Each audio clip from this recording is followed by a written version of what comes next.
பர்திமேயு சுவிசேஷ ஊழியங்கள் வழங்கும் நற்செய்தி நேரம். தேவ செய்தி பாஸ்டர் ஆர். அகஸ்டின்.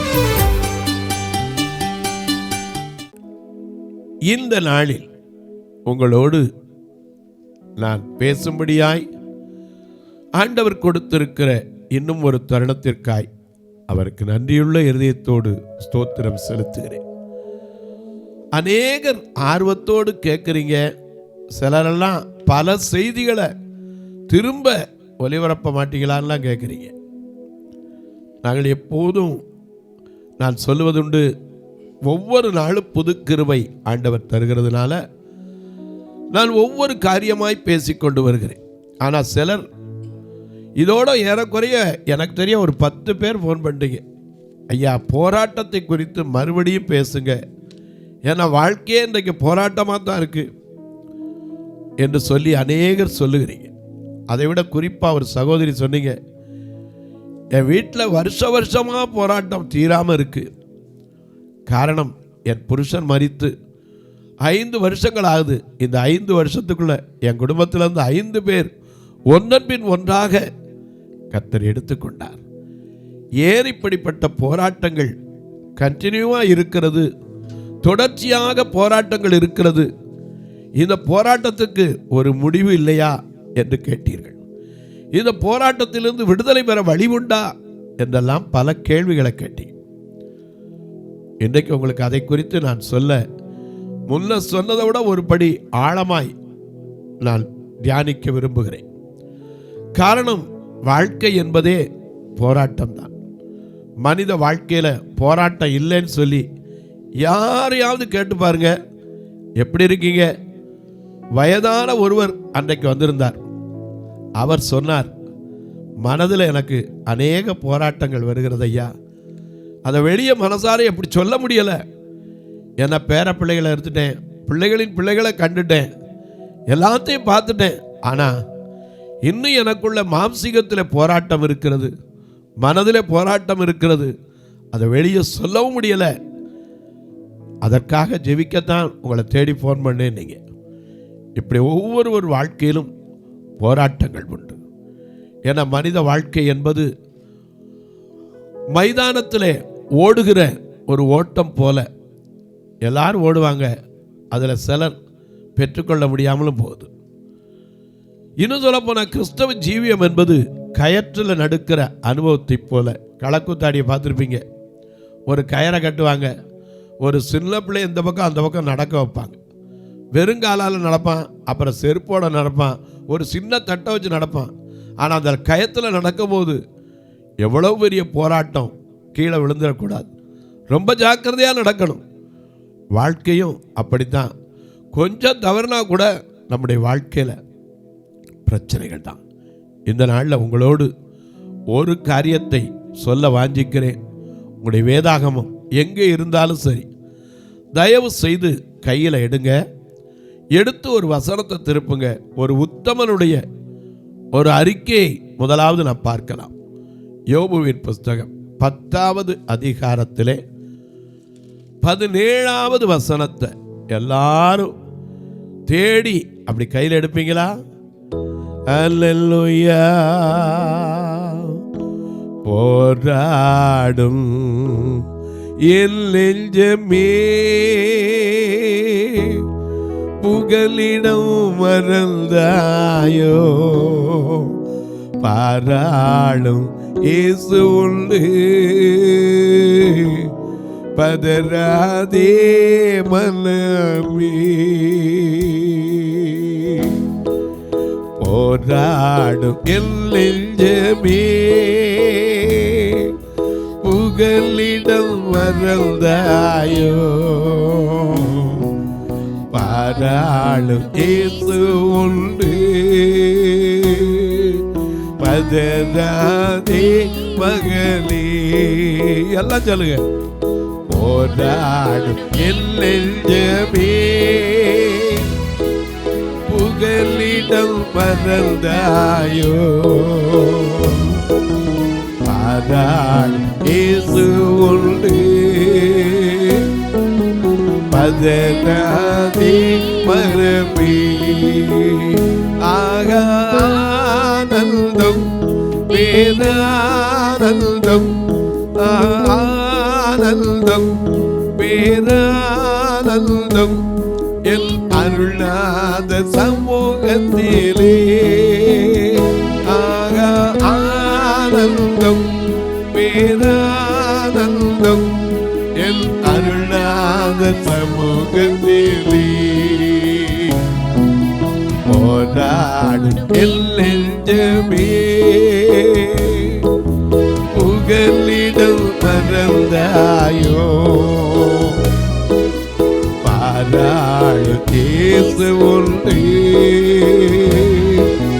பதறாதே மகளே.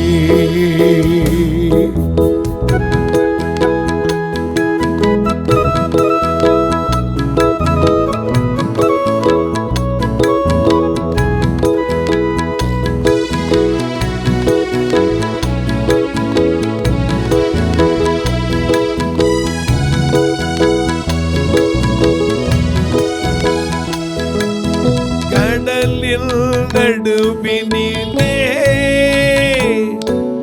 கலங்கி தவிக்கிறாயோ.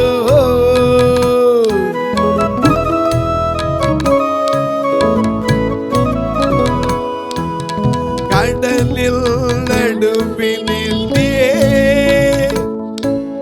கலங்கி தவிக்கிறாயோ. கரம் நீட்டும் இயேசுவை பார், கரம் நீட்டும் இயேசுவை பார், கரைதலில் சேர்த்திடுவார். கரம் நீட்டும் இயேசுவை பார், கரைதலில் சேர்த்திடுவார். ஆனந்தம் பேரானந்தம், ஆனந்தம் பேரானந்தம் நம் அருளாத சமூகத்திலே. ஆனந்தம் பேரானந்தம் நம் அருளாத சமூகத்திலே. போராடும் என் நெஞ்சமே புகலிடம் மறந்தாயோ. பாராடும் இயேசு உள்ளே பதறாதே மகளே.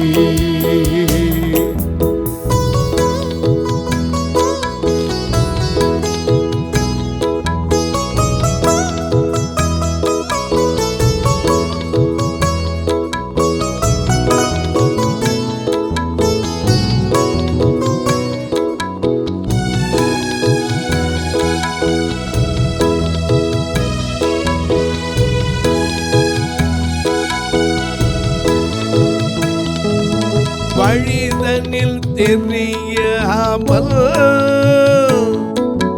கலங்கி தவிக்கிறாயோ.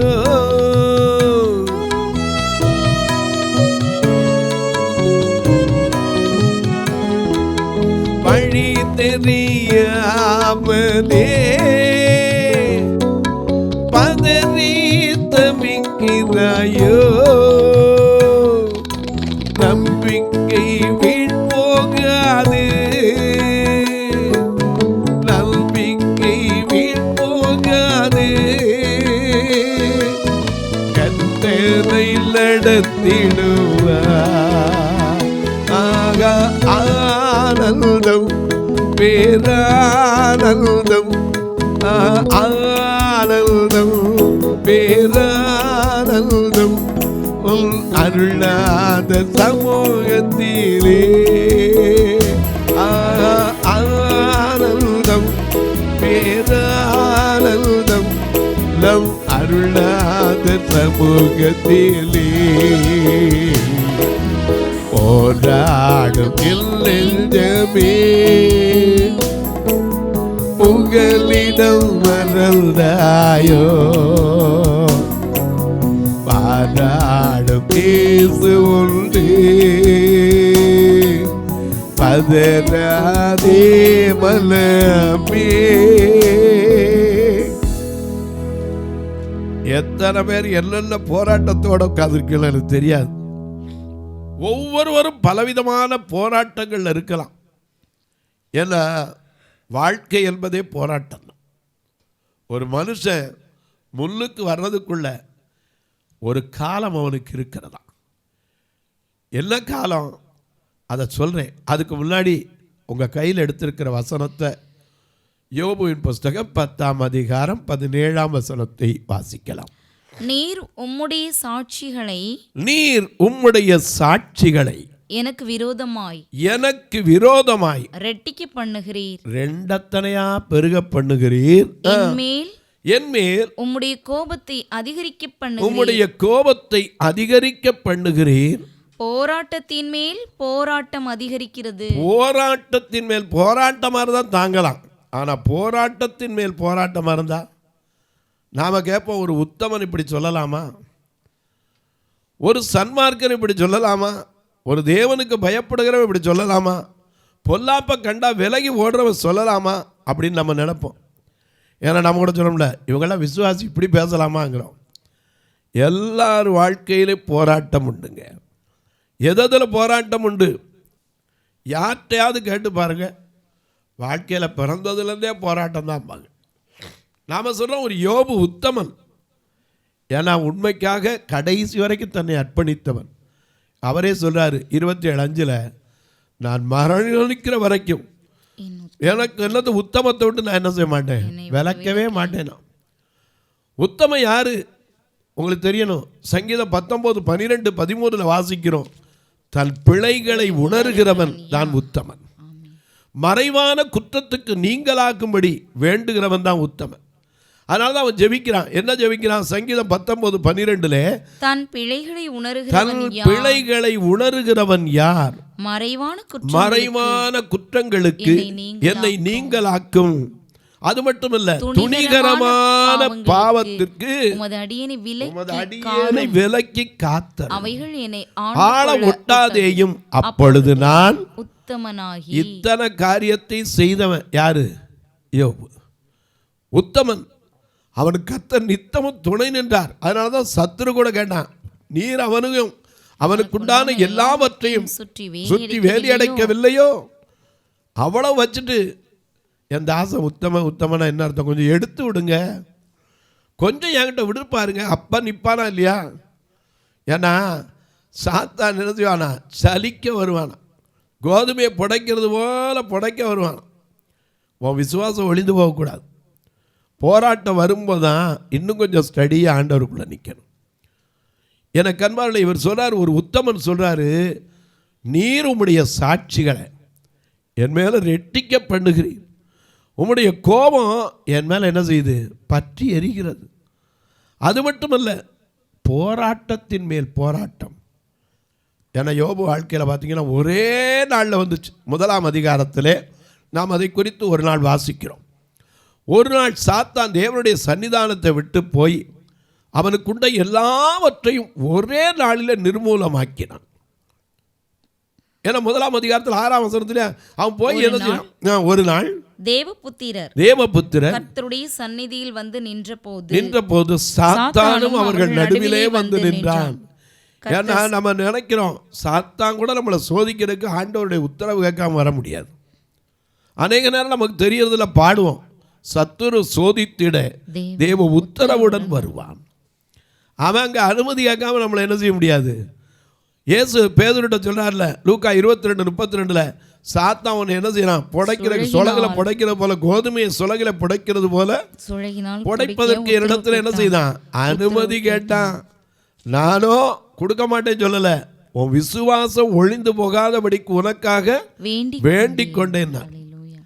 எனக்கு அன்பானுடைய சில வேளைகளில் போராட்டம் ஆண்டவருடைய அனுமதி இல்லாமல் வராது. ஏன்னா புலம்பல் 3:37 படி ஆண்டவர் கட்டளையிடாது இருக்க, அந்த வசனத்தை நீங்களும் திருப்பிக் கொள்ளலாம்.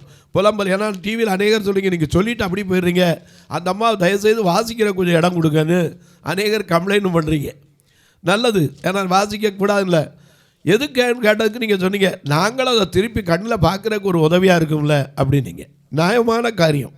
புலம்பல் 3ஆம் அதிகாரம் 37ஆம் வசனத்தை வாசிக்க கேட்போம். ஆண்டவர் கட்டளையிடாதிருக்க, நல்லா கவனிங்க. ஆண்டவர் கட்டளையிடாதிருக்க காரியம் சம்பவிக்கும் என்று எதுவுமே சொல்லுகிறவன் யார்? நம்ம வாழ்க்கையில நடக்காது. ஒரு பக்கம் துன்பத்தில் துணை நிற்பார், ஆனா அதே சமயத்தில் இன்றைக்கும் அவர் ஜீவிக்கிறார். எபிரேயர் 13:8 படி அவர் யாரு? இயேசு கிறிஸ்து நேற்றும் இன்றும் என்றும் மாறாத தேவன். அவற்றை அனுமதி கேட்காம உள்ள தொட முடியாது. எதை கேட்டாலும் அவற்றை அனுமதிக்காம ஒரு காரியம் நம்ம வாழ்க்கையில வராது. ஆமென். ஏன்னா நமக்கு அவரால் தான் எல்லாம். ஒரு பக்கம் பார்த்தீங்கன்னா பவுல் சொல்றாரு 1 கொரிந்தியர் 16ஆம் அதிகாரம் 9ஆம் வசனத்திலே ஒரு வார்த்தையை கூட நீங்க வாக்குத்தத்தமாக கூட எடுத்திருக்கலாம். 1 கொரிந்தியர் 16ஆம் அதிகாரம் 9ஆம் வசனத்திலே ஏனெனில் இங்கே பெரிதும் அனுகூலமுமான கதவு எனக்கு திறக்கப்பட்டிருக்கிறதுன்னு சொன்னால் அந்த இடத்துல இன்னொரு காரியத்தை சொல்றாரு. எனக்கு திறக்கப்பட்டிருக்கிறது எந்த இடத்துல? விரோதம் செய்கிறவர்களும் அநேகர் இருக்கிற அந்த இடத்துல அவளை வழியை திறக்க முடியும், வழியை அடைக்கவும் முடியும். எனக்கு கண்பார்வை அவருடைய தீர்க்கதரிசிகளுக்கு அந்த அதிகாரத்தை கொடுத்திருந்தார். வெளிப்படுத்தல் 11:6 தீர்க்கதரிசிகள் என்ன செய்யணும்? வானத்தை அடைக்க, திறக்க, நிலத்தை ரத்தமா மாற்ற, நினைச்சா பூமியில சகலவித வாதைகளினால வாதிக்கிறதுக்கும் அவர்களுக்கு அதிகாரம் கொடுத்திருந்தார். எனக்கு கண்பார்வை அவர் சொல்லாம ஒரு காரியம் நடக்க. அதனாலதான் வெளிச்சம் உண்டாகட்டும்னார், உண்டாச்சு. புல் பூண்டு முளைக்கட்டும்னார், முளைச்சிச்சு. எல்லாம் உண்டாகட்டும் உண்டாகட்டும் ஒரு வார்த்தை, தண்ணீரெல்லாம் பிரியட்டும்னாரு, உடனே அது சமுத்திரமாச்சு. அந்த சமுத்திரத்தை வச்சு தான் நமக்கு சொன்னார், சமுத்திரம் ஜலத்தினால் நிறைந்திருக்கிறது போல என் ஜனம் கர்த்தரை அறிகிற அறிவினால் நிறைந்திருக்குன்னார். எனக்கு கண்பாரில் ஒரு நாள் தேவனுடைய சன்னதியில் வந்திருந்தான் சாத்தான். வந்திருக்கும் போது அவர் கேட்டார், எங்கேருந்து வர்றப்பா? சாதாரணமாக ஒரு டிபேட், ஆங்கிலத்தில் சொல்லும்போது debate, conversing with each other, ஒருவருக்கு ஒருவர் பேசுறது. அதை மில்டன்ட்ட கேட்டோம்னா டிபேட்டும்பார், ஒருத்தருக்கு ஒருத்தர் பேசும்போது. நாம் சொன்னால் தர்க்கம்னு தமிழில் சொல்கிறோம், இல்லை ஒருத்தருக்கு ஒருத்தர் கூடி பேசுறது, த கேதரிங், கூட்டத்தில் அப்படி பேசுறது. எல்லாரும் வந்து நின்னாங்க, இவரும் வந்து நின்னான். அப்போ கேட்குறாரு பாருங்க, வாசிங்க. அவர் என்ன சொன்னார்? தேவனுடைய சன்னிதானத்தில் ஒரு நாள் தேவபுத்திரர் கர்த்தருடைய சந்நிதியில் வந்து நின்றார்கள். சாத்தானும் அவர்கள் நடுவிலே வந்து நின்றான். எங்கன்னா ஓரத்தில் நிக்கல, நடுவுல நின்னான். அப்ப அவர் கேட்டார், கர்த்தர் சாத்தானை பார்த்து நீ எங்கே இருந்து வருகிறாய் என்று கேட்டார். சாத்தான் கர்த்தருக்கு பிரதியுத்தரமாக பூமி எங்கும் உலாவி சுற்றி திரிந்து வருகிறேன் என்றார். அப்ப அவர் கேட்கிறார், சரி வந்ததெல்லாம் சரிதான், ஏன்னா உனக்கு எல்லா இடத்துலையும் சுத்துறதுக்கு பவர் இருக்கு, ஏன்னா நீ தள்ளப்பட்ட தூதன், அதனால நீ எல்லா இடத்துலையும் வரலாம். வர்ற வழியில ஒரே ஒரு காரியத்தை பார்த்தியான்னு கேட்கிறார். வாசிங்க பார்க்கலாம். கர்த்தர் சாத்தானை நோக்கி, என் தாசனாகிய யோபுவை கவனம் வைத்தாயோ? அவன் உத்தமன், சன்மார்க்கன், தேவனுக்கு பயப்படுகிறவன், பொல்லாப்புக்கு விலகுகிறவனுமாகி அவனைப் போல ஒருவனும் இல்லை, இந்த பூமியில ஒருத்தரும் இல்லைங்கிறார். அதற்கு சாத்தான், இல்ல இருங்க, அப்படி சொன்ன ஆண்டவர் சாட்சி கொடுத்த ஒரு உத்தமன் தான் என்ன சொல்றான்? எனக்கு போராட்டம்ங்கிறார். உம்முடைய சாட்சியை என்ன செய்கிறீர்? ரெட்டிக்க பண்ணுகிறீர். உம்முடைய கோபத்தை என் மேல் என்ன செய்கிறீர்? அதிகரிக்க பண்ணுகிறீர். போராட்டத்தின் மேல் போராட்டம் எனக்கு இருக்குங்கிறான். ஏன்னா அவர் சொல்றாரு, அவனை போல ஒருத்தன்ல உத்தமன், சன்மார்க்கன், தேவனுக்கு பயப்படுற, பொல்லாப்புக்குள்ளங்கிறான், அவனை போல பூமியில ஒருத்தருமே இல்லைங்கிறார். ஏன்னா சிலரை பார்த்து ஆண்டவர் சாட்சி கொடுத்ததுண்டு, அந்நியரும் சாட்சி கொடுத்தாங்க. பார்வோன் யோசேப்பை பார்த்து ஒரு சாட்சி கொடுத்தான். ஆதியாகமம் 41ஆம் அதிகாரம் 38ஆம் வசனத்தை வாசிக்கலாம். ஆதியாகமம் 41ஆம் அதிகாரம் 38வது வசனத்தை. அப்பொழுது பார்வோன் தன் ஊழியக்காரரை நோக்கி தேவ ஆவியை பெற்ற இந்த மனுஷனைப் போல வேறொருவன் உண்டோ? யோபு பார்த்து சொல்றாரு, தேவனுக்கு பயப்படுறவன், என் தாசன், உத்தமன், சன்மார்க்கன், பொல்லாப்பை கண்டா விலகுகிறவன், அவனை போல ஒருத்தன் பார்வோன். அவன் யாரு? ஆண்டவரை அறியாத ஒரு மனுஷன். அவன் சொல்றான், இவனை போல ஒரு தேவ ஆவியை பெற்ற மனுஷன் ஒருத்தன் உண்டாப்பா அப்படிங்கிறான். தானியேலை பார்த்து ஒரு தரிய ராஜா சொன்னான், மறைபொருளை வெளிப்படுத்துகிற மாம்சமானவரோடு வாசம் பண்ணாத தேவன் உன்னோடு இருக்கிறார் என்று கேள்விப்பட்டேன்கிறான். எனக்கு அன்பானவர்களே, யோபு பற்றி ஆண்டவரே சாட்சி கொடுத்தார். என் தாசனாகி யோபு உத்தமனையா, சன்மார்க்கன், பொல்லா பயப்படும் உத்தமன், விலகுவான், பொல்லா பக்கடா விலகி ஓடியே போயிடுவான். அவன் சொன்னான், சரிதான் ஐயா நீர் சொல்றதெல்லாம் எல்லாம் ஓகே தான். ஒரு கேள்வி கேட்டான். கர்த்தர் சாத்தான் கர்த்தரை நோக்கி, விருதாவாகவா, ரொம்ப அழகா சொல்றான், விருதாவாகவா உம்மை தேடுகிறான்? நீர் அவனையும் அவனுக்குண்டான எல்லாவற்றையும், அவனுடைய சம்பத்து தேசத்தில் எப்படி இருக்கு, பெருகி இருக்காது. வாசிங்க அது முழுசா. அதற்கு சாத்தான் கர்த்தருக்கு பிரதியுத்தரமாக, யோபு விருதாவாகவா தேவனுக்கு பயந்து நடக்கிறான். ஆண்டவருக்கு நம்ம அதிகாரத்துக்கு பயந்து நடக்கிறோம். எதுக்கு? வேலை பார்க்குற இடத்துல அதிகாரிக்கு பயப்படுறோம். காரணம் என்ன? புள்ளி வச்சிருவாரு, இல்லாட்டி சம்பளத்தில் எழுதி வச்சுட்டு போயிடுவார், இவன் ஒழுங்காக வேலை பார்க்கலன்னு. அடுத்து ப்ரமோஷனே வராது. அவ்வளோ நேரம் வேலை செய்ய மாட்டான் ஆஃபீஸில். கரெக்டாக அதிகாரி வர நேரம் உடனே அப்படி பேனா எடுத்து பேப்பர் எடுத்து உட்காந்துருவார். கேட்டால் எழுதுகிற மாதிரி. டைப்பிஸ்ட்டை கூட பாருங்கள், அது வரைக்கும் அடிக்க மாட்டாங்க. அப்போ தான் டிக்கிடின்னு மிஷினில் கேட்கும். அது வரைக்கும் வேலையை பார்த்துருக்க மாட்டாங்க. காரணம் என்ன? அதிகாரி வரும்போது அப்படியே எந்திரிச்சு கரெக்டாக நிற்கணும். அவங்க வேலை செய்கிற மாதிரி இருக்கணும். ஏன்னா அதிகாரத்துக்கு பயப்படுவோம், ஆண்டவருக்கு பயப்பட மாட்டோம். எனக்கு அன்பார்களே, ஒன்றை தெரிஞ்சுக்கங்க, அதிகாரமும் தேவனால் அன்றி கிடையாது. அதான் இங்கே சாத்தான் சொன்னா, விருதாவாகவா, சும்மாவாயா தேவனுக்கு பயப்படுறான். வாசிங்க. நீர் அவனையும் அவன் வீட்டையும் அவனுக்குண்டான எல்லாவற்றையும் சுற்றி வேலியடைக்கவில்லையோ? அவன் கைகளின் கிரியை ஆசீர்வதித்தீர். அவனுடைய சம்பத்து தேசத்திலே பெருகிற்று. ஆனாலும் உம்முடைய கையை நீட்டி, கொஞ்சம் கையை நீட்டி ஆசீர்வாதத்துக்கு இல்ல, கொஞ்சம் அசைக்கிறது தொடுவீர்னா அவன் தூசிக்க மாட்டானா? கொடுத்தார் எடுத்தார்னு சொல்வான்னு அவனுக்கு தெரியாது. அவன் சொன்னான், உம்முடைய கையை நீட்டி.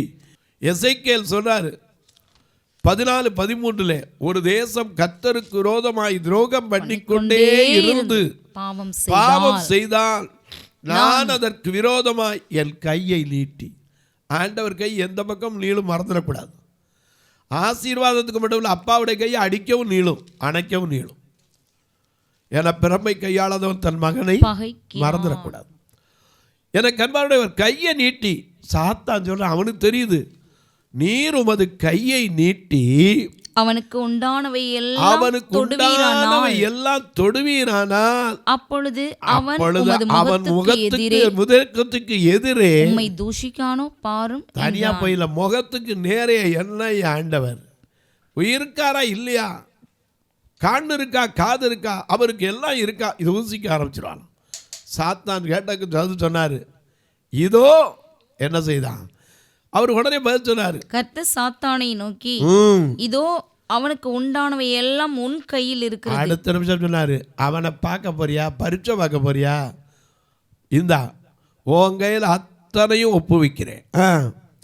அவன் மேல் மாத்திரம், ஆனா அவன் மேல தொடர்றதுக்கு மட்டும் உனக்கு என்ன கிடையாது அதிகாரம். ஏன் தெரியுமா? அதுல ஒரு பெரிய சத்தியம் இருக்கு. உன்னை தொடர்றதுக்கு சாத்தானுக்கு அதிகாரம் கொடுத்தாத தேவன் தம்முடைய கரத்தை நீட்டி நம்மை நோக்கி தொட்டு எனக்கு சித்தம் உண்டு சுத்தமாகுன்னு சொன்னதுக்கு அவர் ஒருத்தருக்கு தான் அதிகாரம் உண்டு. ஏன்னா அவர் கரத்தினால உருவாக்கப்பட்ட உன்னை என்னையும் அவர் தொட விடவே மாட்டார். ஏன்னா உன்னை தொடுகிறவன் என் கண்ணின் மணியை தொடுகிறான். உன்னை தொடுகிறவன் என் கண்மணியை தொட. கண்மணி யாராவது தொட விடுவாங்களா? எனக்கு அன்பானுடைய, அதனால தான் சொன்னாரு, இதோ அவனுக்கு உண்டான எல்லாம் உன் கையில் இருக்கு. ஆனால் ஒன்று, அவனை மட்டும் என்ன செய்யக்கூடாது, அவன் மேலே மட்டும் கையை வைக்கக்கூடாது. தொலைக்காட்சியில் பார்க்கிற என் அன்பு மக்களே, இந்த நிகழ்ச்சியை நாள்தோறும் பார்க்குறீங்க, கேட்குறீங்க.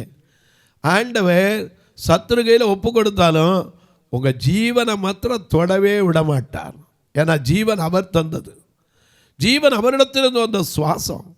மற்ற எல்லாத்தையும் தொட்டாலும் ஒன்றை இது வரைக்கும் எத்தனையோ பேர் போராட்டங்கிறீங்களே, சரீரத்தில் என்னைக்காவது போராட்டம் வரும்போது ஆண்டவர் கைவிட்டிருக்காரா? எனக்கு அன்பானவர்களே, சாத்தான் கையில் கொடுத்தாரு, நீ மற்ற எல்லாம் தொட்டுக்கோ, எல்லா அதிகாரமும் உனக்கு உண்டு, ஆனால் அவனை மாத்திரம் கை தொடக்கூடாது. அவன் போய் எல்லாவற்றையும் ஒரே நாளில், அடுத்த செய்தியில் பார்க்கலாம், அவன் போய் ஒரே நாளில் அத்தனையும் நிர்மூலமாக்கினான். அத்தனை போராட்டத்தை கண்டதுனால தான் அவன் சொல்கிறான், எனக்கு போராட்டத்தின் மேல் போராட்டம். தொலைக்காட்சியில் பார்க்குறவங்களே, இந்த நிகழ்ச்சியை பார்க்குறீங்க, கேட்குறீங்க, பரவசமடைகிறீங்க, ஒரு ஜெபம் பண்ணுங்க. தொடர்ந்து தினம் இந்த நிகழ்ச்சி வருவதற்கு தேவைகள் சந்திக்கப்படணும். எனக்கு அன்பானுள்ளே, இந்த நிகழ்ச்சியை பார்த்துட்டு இதில் ஐயா நாங்கள் உதவி செய்யணும்னு நினைக்கிறோம். என்னென்ன காரியம்னு கேட்டிங்கன்னா நிறையா உண்டு. உங்கள் பிறந்த நாள், திருமண நாள் போன நல்ல நாட்களில் ஒரு உணவு கொடுக்க உதவலாம். இந்த மக்களை கூட்டிகிட்டு வர்றதுக்கு வேன் வாடகைக்கு மாதம் 16,000 ரூபா வேணும். சில பேர் 5 வாரம் வந்துடுது, 20,000 ரூபா கூட வந்துடுது. நீங்களும் கொடுக்கலாம். ஒருவேளை பார்வையற்றோருடைய பிள்ளைகளுடைய கல்விக்காக உதவலாம். அது மட்டுமல்ல, பார்வையற்ற சகோதரிகள் தங்குகிற கட்டுமான பணிக்கு உதவலாம். ஒரு இல்லம் கட்டி வரோம் அவங்க தங்குறதுக்கு, ஐயா ஒரு நாள் ப்ரோக்ராம் உதவலாம். பல காரியம் உண்டு. எப்படி பிரதர்? இதில் 2 நம்பர் வரும், ஜிபே, ஃபோன்பே. அது வழியாக நீங்கள் தொடர்பு கொள்ளலாம். ஒருவேளை கணக்கு வைக்கணும்னு ஆசைப்படுறவங்க என்கிட்ட கேளுங்க, அதற்கான வழிமுறைகளை சொல்லுவேன். அப்படி சொல்லும்போது அதற்கான வழிமுறை உங்களுக்கு கிடைக்கும். உங்கள் ஜெபக்காரி எது இருந்தாலும் காலை 10லேருந்து 5 மணிக்குள்ளே, before 10 AM to 5 PM, please call me. ஏதாவது நான் ஒரு ப்ரோக்ராம்லேயோ அல்லது மீட்டிங்கில் இருந்தால் ஒழிய கட்டாயம் எடுத்து உங்களை ஜெபிப்பேன். இப்போ உங்களுக்காக ஜெபிக்கட்டுமா? நல்ல பிதாவே, நன்றியோடு துதிக்கிறோம் சுவாமி. போராட்டம் ஒவ்வொரு மனிதனுடைய வாழ்க்கையில் இருக்கிறது ஐயா. ஆனால் அந்த போராட்டத்தில் ஐயா கைவிடுகிற தேவன் அல்ல, கரம் பிடித்து நடத்துகிற தேவன் என்பதை ஒவ்வொருவர் வாழ்க்கையிலும் நம்பிக்கையை உறுதிப்படுத்துங்க. நீதிமொழிகள் 23:18 படி நிச்சயமாக முடிவுண்டு, உன் நம்பிக்கை வீண் போகாது என்று சொன்னவர் அதை நிறைவேற்று. பிறந்த நாள், திருமண நாளை நினைவு கூறுகிற மக்களுக்காய் ஜெபிக்கிறேன். வியாதி படுக்கையில் இருப்போருக்காய் ஜெபிக்கிறேன். கண்ணீரோடு, கவலையோடும், கலக்கத்தோடும், குழப்பத்தோடு இருக்கிற ஒவ்வொருவருக்காய் ஜெபிக்கிறேன். தினந்தோறும் பிசாசினால் வருகிற போராட்டத்தோடு இருப்பவருக்காய் ஜெபிக்கிறேன். வியாதியின் கொடுமையினால், செய்வினை கட்டினால், பில்லி சூரிய கட்டினால், பொறாமையின் ஆவிகளினால் கட்டப்பட்டு இருக்கிற ஒவ்வொருவருக்காய் ஜெபிக்கிறேன். அந்த போராட்டங்களிலிருந்து கர்த்தர் முற்றும் முடிய விடுதலை செய்வீராக. வானத்திற்கும் பூமிக்கும் சகல அதிகாரம் கொண்ட இயேசு கிறிஸ்துவின் ஈடு இணையற்ற வல்லமையுள்ள நாமத்தில் ஜெபிக்கிறேன் நல்ல பிதாவே, ஆமென். சபை ஆராதனை ஞாயிறு காலை 10 மணி முதல் 12 மணி வரை. இடம் பர்திமேயு சுவிசேஷ ஆலயம், அன்னை சத்யா நகர், இளமனூர் அஞ்சல், சக்கிமங்கலம் வழி, மதுரை மாவட்டம். பின்கோட் 625201 மற்றும் பர்திமேயு சுவிசேஷ ஜெப வீடு, plot number 107, Eden garden, Muthur, Tirunelveli. Pin code 627011. சிறப்பு உபவாச கூட்டம் ஒவ்வொரு மாதமும் 2வது சனிக்கிழமை காலை 10 மணி முதல் 1 மணி வரை நாகர்கோவில் YMCA ஹாலில் வைத்து நடைபெறுகிறது. மற்றும் ஒவ்வொரு மாதமும் 4வது சனிக்கிழமை காலை 10 மணி முதல் 1 மணி வரை திருநெல்வேலி புதிய பேருந்து நிலையம் அருகில் உள்ள கிரேஸ் ஹாலில் வைத்து நடைபெறுகிறது.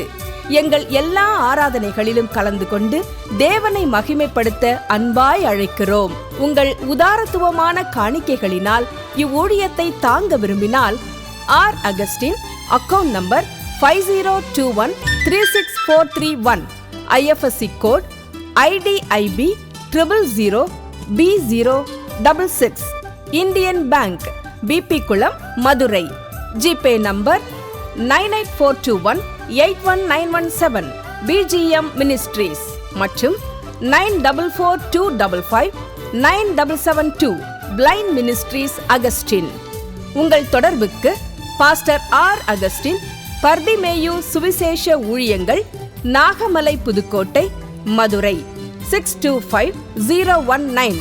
தொலைபேசி எண்கள் 9842181917 மற்றும் 9442559772. கர்த்தர் தாமே உங்களை ஆசீர்வதிப்பாராக.